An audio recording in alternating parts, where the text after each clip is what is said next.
Hello friend, बहुत बहुत स्वागत है आपका हमारे यूट्यूब चैनल पे। मैं विक्रम सिंह आपका बहुत बहुत स्वागत करता हूं। जैसा कि हर बार वीडियो में कुछ ना कुछ आपके लिए इन्फॉर्मेटिव होता है, इस बार भी वीडियो में आपके लिए एक बेस्ट इन्फॉर्मेशन लेके आया हूं, जो कि हिताची इन्वर्टर एसी के इन्वर्टर कम्युनिकेशन सेक्शन के बारे में ये वीडियो आपके लिए है।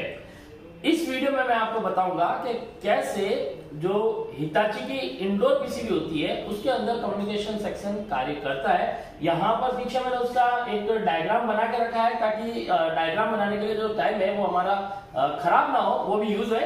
और इसके अलावा स्क्रीन पे आपको दोनों पीसीबी नजर आ रही होगी। एक तरफ आपको इंडोर नजर आ रही है और एक तरफ आपको आउटडोर नजर आ रही है। इंडोर और आउटडोर में दोनों में लगभग एक समान ही सर्किट बनाया जाता है। तो मैं इंडोर पीसीबी के आधार पर आपको बताऊंगा कि कैसा इसके कम्युनिकेशन सेक्शन में जो सिग्नल होते हैं वो सेंड होते हैं और कैसे वो रिसीव होते हैं, और उसमें कैसे ट्रांजिस्टर और कंपैरेटर आईसी और इसके अलावा जो हमारा एक यहाँ पर ड्यूल कॉइल होता है जो ट्रांसफार्मर का यूज किया जाता है, ये सब कैसे कार्य करते हैं। और इससे पहले अगर अभी तक आपने हमारा चैनल सब्सक्राइब नहीं किया है तो प्लीज चैनल सब्सक्राइब कर लीजिए, जिससे कि आपको लेटेस्ट से लेटेस्ट वीडियो जल्दी से जल्दी प्राप्त हो सके।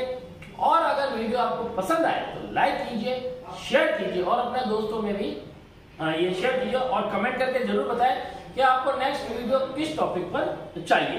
तो चलिए फ्रेंड, और एक और बात आपको बताना चाहता हूँ। अगर आप में से भी कोई जो हमारे वीडियो देख रहे हैं या आपके कोई फ्रेंड भाई बंधु हो जिनको कोई इलेक्ट्रॉनिक कोर्स करना हो, जैसे AC, fridge, washing machine, microwave, LCD, LED TV, और इसके अलावा जो लैपटॉप, डेस्कटॉप हो गया, मोबाइल हो गया, e rickshaw, e vehicle, home inverter, induction, इसके अलावा भी और काफी कोर्स है। अगर कोई करना चाहते हैं तो आप उनको जरूर बताएं। स्क्रीन पर दिए जो नंबर है इस पर आप कॉल करके कोर्स से रिलेटेड जानकारी सारी ले सकते हैं। और बहुत जल्द वीआरएफ का भी कोर्स शुरू होने वाला है, तो उसके लिए भी आप बात कर सकते हैं। तो चलिए फ्रेंड, मैं आपका शुरू करता हूँ समय गवाए। सबसे पहले बात करते हैं, ये जो सर्किट है ये इंडोर पीसीबी का है। इंडोर पीसीबी में सबसे पहले शुरुआत करते हैं। यहाँ पर मेरे पास ये पीसीबी है। अगर मैं इस पीसीबी में बात करूं तो यहाँ पर इस पीसीबी में यहाँ पर 3 रिले होती है जो कि फैन मोटर को चलाने के लिए होती है। एक हमारी पावर रिले होती है यहाँ पर लगी, ये वाली, ये हमारा फैन का कैपेसिटर है। अब यहाँ पर आपको एक कॉइल नजर आती है, डबल कॉइल होती है, ड्यूल कॉइल, छोटी सी, एक लाइक डीसी ट्रांसफार्मर की तरह छोटी सी होती है, छोटी सी कॉइल है, डबल ड्यूल कॉइल है, लेकिन उपयोग जो है वो लाइक ट्रांसफार्मर की तरह ड्यूल कॉइल है, इसलिए इसमें एक प्राइमरी और एक सेकेंडरी का काम करती है। तो मैं आपको सर्किट के थ्रू यहाँ पे समझाता हूँ कि यहाँ पर क्या होता है। अब देखिए, सबसे पहले बात करते हैं कि जब इंडोर पीसीबी को आउटडोर पीसीबी को सिग्नल सेंड करना होता है तो वो कैसे सेंड करता है, पहले उसे समझते हैं।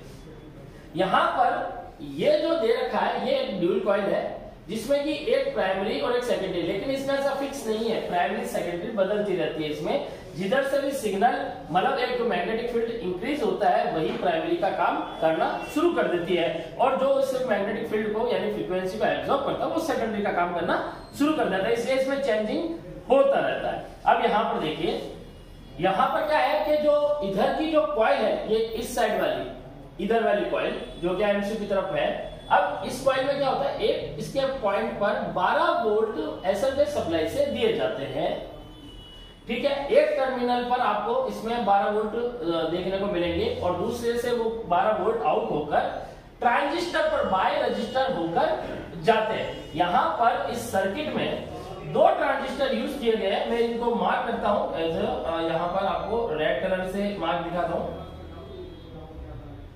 यहाँ पर आप देख सकते हैं एक ये एनपीएन ट्रांजिस्टर पहला लगा है और इसके साथ ही यहाँ पर दूसरा एक एनपीएन ट्रांजिस्टर आपको नजर आ रहा है।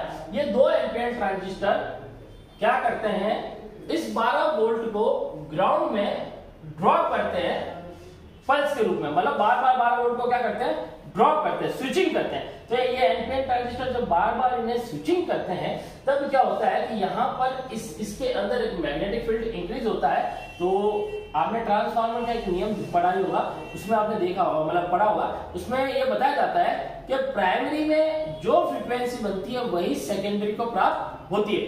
तो यहाँ पर यही होता है कि यही 12 वोल्ट जब एक फ्रीक्वेंसी जनरेट करते हैं तो यहाँ पर सेकेंडरी उसी फ्रीक्वेंसी को प्राप्त करके सिग्नल वायर के थ्रू आउटडोर को सिग्नल सेंड करता है। कुछ वोल्टेज वहां पे फ्लक्चुएशन होकर आउटपुट में जाता है और आउटपुट को सिग्नल प्राप्त होता है। अब यहाँ पर क्या होता है कि जो एक ट्रांजिस्टर होता है इसके अंदर एमसीयू की एक पिन द्वारा यानी 40 नंबर पिन के थ्रू क्या होता है बाय रजिस्टर वोल्टेज दिया जाता है, जिससे कि वो ट्रांजिस्टर ऑन कंडीशन में बना रहता है। ठीक है, वो ऑन कंडीशन में क्या रहता है, बना रहता है। और उसी ट्रांजिस्टर को यानी उसकी बेस पिन को बार बार ऑफ करने के लिए, क्योंकि ये बार बार जब ऑफ होगा तो यहाँ पे भी क्या होगा, बार बार फ्लक्चुएशन बनेगा, तो उसे बार बार ऑन ऑफ करने के लिए एक दूसरा ट्रांजिस्टर लगाया जाता है जो बार बार इसके बेस को ग्राउंड में ड्रॉप करता है, जिससे ये ट्रांजिस्टर क्या होता है ऑन कंडीशन से ऑफ कंडीशन में जाता है, फिर ऑन कंडीशन में आता है, ऑफ कंडीशन में होता है। ऐसे करके जो ये 12 वोल्ट की जो सप्लाई है ये बार बार ग्राउंड में ड्रॉप आउट होती है एनपीएन ट्रांजिस्टर के थ्रू, जिससे इसके अंदर एक फ्लक्चुएशन बनता है और आउटडोर को वही फ्लक्चुएशन सिग्नल के रूप में जाता है। ठीक है, अब जब आउटडोर को इंडोर को सिग्नल देना होता है तो वो क्या करता है, जब वो सेम इसी प्रोसेस के थ्रू सिग्नल पास आउट करता है तो यहाँ पर क्या होता है कि आउटडोर पीसीबी से हमारे वही सिग्नल वायर में जब आते हैं फ्लक्चुएशन होते हुए, तो यहाँ पर क्या होता है इस कॉइल के अंदर वो एक फ्रीक्वेंसी जनरेट होती है, जिससे कि एक मैग्नेटिक फील्ड बनता है। वही मैग्नेटिक फील्ड यानी फ्रीक्वेंसी के रूप में फ्लक्चुएशन हमारी ये वाली कॉइल सेकेंडरी रूप बनकर यानी सेकेंडरी टाइप बनकर उसे एब्जॉर्ब करती है। अब वो एब्जॉर्ब होकर कहां जाता है ये देखिए, ये देखना बहुत जरूरी होता है। अब यहाँ पर क्या होता है कि जो सेकेंडरी से एब्जॉर्ब होता है वो प्राप्त होकर क्या जाता है बाएं, यहां से अगर आप देखेंगे तो ये लाइन आपको नजर आ रही होगी, इस लाइन के थ्रू वो क्या होता है कि एक कैपेसिटर से होते हुए क्या होता है कि जो कैपेसिटर होता है जो हमारे कैपेसिटर होते हैं, अगर उन कैपेसिटर को ये यहाँ पर देखिए, एक तो कैपेसिटर यहाँ पे ग्राउंड कर रखा है और यहाँ पर ये जो लाइन दिख रही है आपको, ये वाली बाई रजिस्टर लगती है यहाँ से और ये प्राप्त यहाँ पर ये देखिए ये वाली लाइन, और एक तो यहाँ पर एनपीएन ट्रांजिस्टर पे जा रहा है तो एनपीएन ट्रांजिस्टर के थ्रू वहां तो जाएगा नहीं, उसी लाइन के थ्रू ये फ्लक्चुएशन हमारा यहाँ पर रजिस्टर के द्वारा होकर कैपेसिटर की तरफ आता है। यहाँ दो डायोड लगे होते हैं जो ग्राउंड के साथ सीरीज डायोड होते हैं जो ग्राउंड के साथ आमने सामने लगकर लगे होते हैं बोर्ड में, दिखने में बिल्कुल ट्रांजिस्टर की तरह होता है, लेकिन आप डिनोटिंग से उनको पहचान सकते हैं कि वो डायोड है। 3 पिन के होते हैं, दोनों पास पास होते हैं और उनकी एक डिनोटिंग कोड होती है, पास में डी लिखा होता है जिससे आप पहचानोगे वो डायोड है। ठीक है, ये प्रोटेक्शन के लिए लगे। अब यहाँ पर क्या होता है कि ये फ्लक्चुएशन यहाँ से, क्योंकि जो फ्लक्चुएशन बनता है जैसे आउटडोर से सिग्नल आया, प्राइमरी कॉइल बन गई, सेकेंडरी बन जाती है, सेकेंडरी बनकर यहाँ से फ्लक्चुएशन जब यहाँ से बाय रजिस्टर होकर एनपीएन ट्रांजिस्टर और उसके अलावा रजिस्टर द्वारा आगे जाता है। अब एनपीएन के कलेक्टर में जाता है इसलिए कोई इफेक्ट पड़ता नहीं है, लेकिन बाय रजिस्टर जब वो आगे जाता है तो कैपेसिटर पे जाता है। यहाँ पर कैपेसिटर क्या होता है सीरीज में लगा है। ध्यान दीजिएगा, जब किसी कैपेसिटर को सीरीज में लगाया जाता है तो वो सिग्नल बाईपास का काम कर लेता है, यानी इजीली वो लीकेज में सिग्नल पास करते हुए आगे ट्रांसफर करता रहता है। ठीक है, वहां पे वो फिल्टर का काम ना करके सिग्नल पास करने का काम करता है। अब यहाँ से क्या होता है, जो सिग्नल बने हमारे वो बाय रजिस्टर होकर कैपेसिटर से होकर पास होते हुए जाएंगे और यहां से पास होते हुए फिर दूसरे कैपेसिटर से पास होते हुए यहां से, ये लाइन जो मैं आपको बता रहा हूं, ये पास होते हुए, ठीक है, जो मैंने मार्क करी, इससे पास होते हुए क्या करेगा हमारे इंडोर पीसीबी के अंदर उस डायोड के पास में आपको एक कंपैरेटर आईसी मिलेगी, 393 नंबर है उसका आईसी का नंबर, उसकी 3 नंबर पिन पर यह सप्लाई जाती है। अब यहाँ पर ये जो 3 नंबर पे ये सप्लाई जो जाती है, अब देखिए इस सप्लाई पर क्या होता है कि वोल्टेज बहुत लो होता है, तो यहाँ पर वोल्टेज एक फिक्स करने के लिए यानी एक सॉलिड वोल्टेज को रखने के लिए क्या किया जाता है, एक वोल्टेज डिवाइडर बनाया जाता है। ये यहाँ पर ये वोल्टेज डिवाइडर है, मैं यहाँ पर इसको मार्क करता हूँ, ये वोल्टेज डिवाइडर यहाँ पर R2 के रूप में, यानी एक पुल डाउन रजिस्टर लगा है हमारा ग्राउंड के साथ, ये वाला जो 10 किलो का होता है, और एक पुल अप रजिस्टर लगा होता है जो 5 वोल्ट का होता है, ये हमारा R1 होता है। इन दोनों का मिलाकर एक फिक्स वोल्टेज बनाया जाता है जो कि 2.5 से 2.9 के बीच का रहता है। ठीक है, अब यहां पर क्या होता है, जब ये फ्लक्चुएशन आता है तो यही फ्लक्चुएशन जब इस सॉलिड वोल्टेज में आता है तो ये फ्लक्चुएशन करते हुए ये क्या करता है, यहाँ वोल्टेज को अप डाउन करता है, यानी एक लिमिट का वोल्टेज तो फिक्स था, अब उसमें क्या करता है, जब लीकेज वोल्टेज यहाँ से सिग्नल के रूप में पास होते हैं तब ये क्या करता है, इस वोल्टेज में भी क्या करता है फ्लक्चुएशन पैदा करता है। यही फ्लक्चुएशन यहाँ से पास होते हुए हमारी कंपैरेटर आईसी की जो 1 2 3 4 इस साइड में तीन नंबर पिन पर आता है। अब जैसे ये 3 नंबर पिन पे आता है, ये पिन होती है हमारी नॉन इन्वर्टिंग पिन, पॉजिटिव की वाली पिन होती है, इनपुट पॉजिटिव जिसे हम बोलते हैं, ये नॉन इन्वर्टिंग पिन होती है। यहां पर क्या होता है, ये फ्लक्चुएशन जैसे जाता है, ये फ्लक्चुएशन क्या करता है, इंटरनल कंपैरेटर सर्किट को वो वोल्टेज अप डाउन देता है, जिससे वो आईसी क्या करती है, आउटपुट में पॉजिटिव वोल्टेज को भेजना रोकना ये करने का काम करती है। यानी वो भी क्या करती है, अगर इधर फ्लक्चुएशन यानी इस 3 नंबर पिन पर फ्लक्चुएशन मान लीजिए कि 10 टाइम बन रहा है, तो इंटरनल कंपैरेटर सर्किट में वो फ्लक्चुएशन 10 टाइम बनेगा। तो इस आईसी का जो आउटपुट है 1 नंबर पिन, इसकी 1 नंबर पिन होती है हमारा आउटपुट, इस आउटपुट पिन पे भी वो जो फ्लक्चुएशन है वो 10 टाइम ही बनेगा। तो इधर से जो सिग्नल 10 टाइम आया है वो 3 नंबर पिन पर 10 टाइम यानी 10 बार के रूप में एग्जांपल आपको दे रहा हूं कि 10 टाइम 10 फ्लक्चुएशन है, वो जैसे 3 नंबर पिन पर मिलेगा तो एक से भी वो 3 जो 10 टाइम के निकलेगा, यानी अप डाउन उसमें फ्रीक्वेंसी जो होगी वो 10 होगी। ठीक है, एग्जांपल। अब यही फ्रीक्वेंसी यहां से पास होकर बाय डायोड, अब यहां से आप देखोगे बाय डायोड, अब यहां पर भी क्या किया गया है, एक पुल अप रजिस्टर लगा हुआ है 8 नंबर पिन के साथ, और 8 नंबर पिन पे जो वोल्टेज आता है वो 5 वोल्ट होता है इस 8 नंबर पिन पे। तो बाय रजिस्टर के थ्रू यहाँ पे एक वोल्टेज की लाइन जो लगे, लेकिन यहाँ पे जो रजिस्टर होता है वो पुल अप का काम करता है, इसलिए इधर 5 वोल्ट प्रॉपर्ली पूरा नहीं आता है। अब होता क्या है कि फ्लक्चुएशन डायोड के थ्रू होकर फॉरवर्ड होकर, क्योंकि डायोड एक फॉरवर्ड कर देगा, ये फॉरवर्ड होकर कहां जाएगा, पिन नंबर 6 के ऊपर। ठीक है, अब 6 के ऊपर ये सप्लाई यहां पर जाती है। ठीक है, अब 6 के ऊपर जाती है, तो 6 के ऊपर क्या होता है कि यहां पर हमारी जो ये पिन होती है, ये होती है हमारी इन्वर्टिंग पिन। तो यहां पर ये वोल्टेज क्या होता है, बार बार अप डाउन होता है। अब यहां पर थोड़ा सा खेल समझेंगे तो आपको एक चीज समझ में आएगी, यहां पर क्या किया गया है कि पुल अप और पुल डाउन का खेल बनाया गया है। अगर मैं आपको थोड़ा सा दिखाता हूं, समझाता हूं, यहां पर देखिए ये 5 नंबर पिन है, 5 नंबर पिन, इसके ऊपर एक पुल डाउन रजिस्टर ये लगी हुई है, और यहाँ पर एक R1 रजिस्टर लगी है। ये हमारे पुल अप और पुल डाउन रजिस्टर मिलाकर एक डिवाइडर बना, जो 5 नंबर पिन यानी इधर की तरफ नॉन इन्वर्टिंग पिन पर एक फिक्स वोल्टेज दे दिया गया ताकि कोई बदलाव ना हो।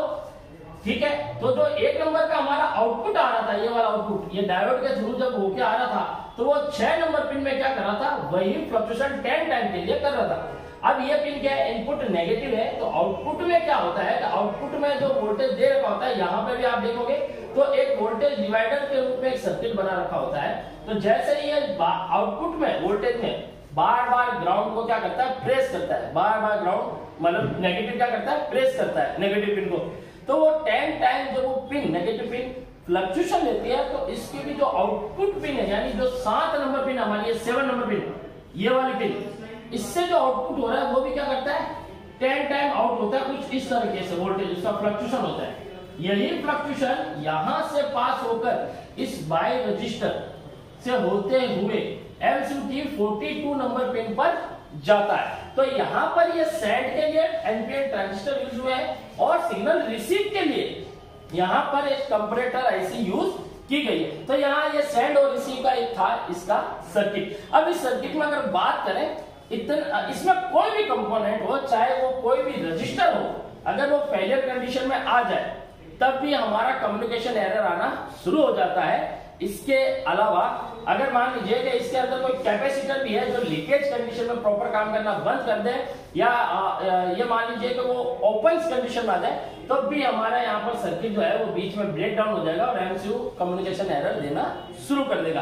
तो ऐसी कंडीशन में हमें क्या होता है कि जब कम्युनिकेशन एरर आता है तो सबसे पहले तो आप न्यूट्रल और सिग्नल पिन पर, यानी जो कम्युनिकेशन वायर है हमारा न्यूट्रल और कम्युनिकेशन, उसके ऊपर आप वोल्टेज फ्लक्चुएशन चेक करें। आपको कुछ फ्लक्चुएशन चेंजिंग दिखेगा, उससे आपको पता रहता है कि हाँ डाटा सेंड हो रहा है। और जोड़ने के बाद आप वापस इस कंपैरेटर आईसी की 1 नंबर पिन पर जब आपको देखना हो ना कि भाई सेंड हो रहा है या नहीं हो रहा, सेंड चेक करने के लिए एनपीएन ट्रांजिस्टर की 1 नंबर पिन पर चेक करें, ठीक है, बेस पिन पर चेक करें। दूसरा, अगर आपको रिसीव चेक करना है कि रिसीव हो रहा है या नहीं हो रहा है, तो जो कंपैरेटर आईसी लगी है 393, इसकी 1 नंबर पिन पे वोल्टेज फ्लक्चुएशन चेक करें और इसकी 7 नंबर पिन पर वोल्टेज फ्लक्चुएशन चेक करें। इसी वोल्टेज फ्लक्चुएशन को, जो कि ये 2.5 से लेकर 2.93 के आसपास चलता रहता है, इस फ्लक्चुएशन को एमसीयू तक ट्रेस करें। अब कभी कभी क्या होता है कि आईसी तक तो प्रॉपर काम एकदम परफेक्ट होता है, हम वही चेक करते हैं कि काम कर रहा, लेकिन कभी कभी जो बीच में लाइन में जो रजिस्टर लगी होती है, ये रजिस्टर ओपन या लीकेज कंडीशन में चली जाती है, जिससे एमसीयू को सिग्नल प्राप्त नहीं होता है और हमें कम्युनिकेशन एरर आना पीसीबी में शुरू हो जाता है। तो ये था हमारे हिताची के हिताची इन्वर्टर पीसीबी का कम्युनिकेशन सेक्शन के बारे में। तो आप इसके थ्रू रिपेयरिंग इजीली आपके लिए, इसके थ्रू जो रिपेयरिंग है वो आपके लिए इजी हो जाएगी। तो फ्रेंड, ये वीडियो आपको कैसा लगा, लाइक करें, शेयर करें, कमेंट करके बताएं, और जो नेक्स्ट वीडियो आपको चाहिए जिस टॉपिक पे, उसके लिए कमेंट बॉक्स में जरूर कमेंट करें ताकि हम उसके ऊपर आपके लिए वीडियो बना सके। तो इस वीडियो में इतना ही फ्रेंड, मिलूंगा आपसे नेक्स्ट वीडियो में। अभी के लिए धन्यवाद, थैंक यू।